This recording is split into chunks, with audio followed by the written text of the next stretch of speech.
18 సంవత్సరాల నిరీక్షణ, 18 సంవత్సరాల నిష్ఫలత్వం. అటు కౌరవుల అహంకారంలా, ఇటు పాండవుల ధర్మంలా బెంగళూరు జట్టు నిరంతరం ఒక యుద్ధంలో పోరాడుతూనే ఉంది. ఈసాల కప్ నందే అనేది ఒక నినాదం కాదు, అది ఒక వేదన. ఆరణ్యంలో నివసించే పాండవుల మాదిరి తమ నగరంలోని అపజయాన్ని ఎదుర్కొంటున్న క్రీడావీరుల కథ ఇది. మహారాతులు ఉన్న, ఆయుధాలు ఉన్న, అహంకారం, అతి విశ్వాసాల విశ్వలయంలో చిక్కుకొని బెంగళూరు పడిపోయింది.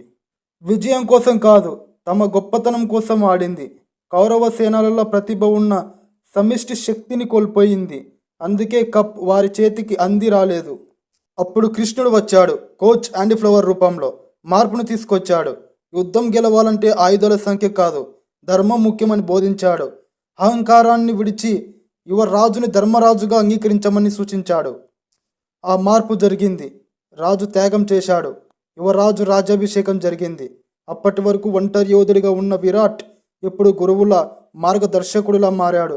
పాండవులు ఏకమైనట్లు జట్టు ఒకటే లక్ష్యం కోసం ఏకమైంది. యుద్ధం చివరి దశకు చేరుకుంది. బలిష్టమైన పంజాబ్ కౌరవ సైన్యం బెంగళూరుకు భారీ లక్ష్యాన్ని నిర్దేశించింది. మైదానంలో ఉత్కంఠ, ప్రేక్షకుల కళ్ళల్లో భయం. కానీ ఈసారి పాండవులు ఒంటరిగా లేరు. ధర్మరాజు పడితర్, అర్జునుడిలా కోహ్లీ క్రీజులు అంచెలంచెలుగా నిలబడ్డారు. వ్యూహం ప్రకారం ముందుకు సాగారు.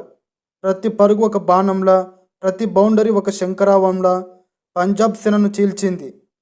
భీకరమైన పోరులో అస్త్రాలను సాధించినట్లుగా ఎస్ దయల్, కృణాల్ పాండ్యా తమ బంతులతో విరోధులను పడగొట్టారు.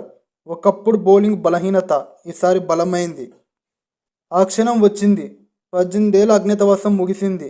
కప్పును అందుకున్నప్పుడు రజత్తలలో అంకితభావం, కోహ్లీ కళ్ళల్లో శాంతి కనిపించాయి. ఇది కేవలం ఒక కప్పు గెలుపు కాదు, ఒక ధర్మం గెలుపు. ఇది ఆటగాళ్ల విజయం మాత్రమే కాదు, ఒక కోట్లాది అభిమానుల కల నెరవేరింది.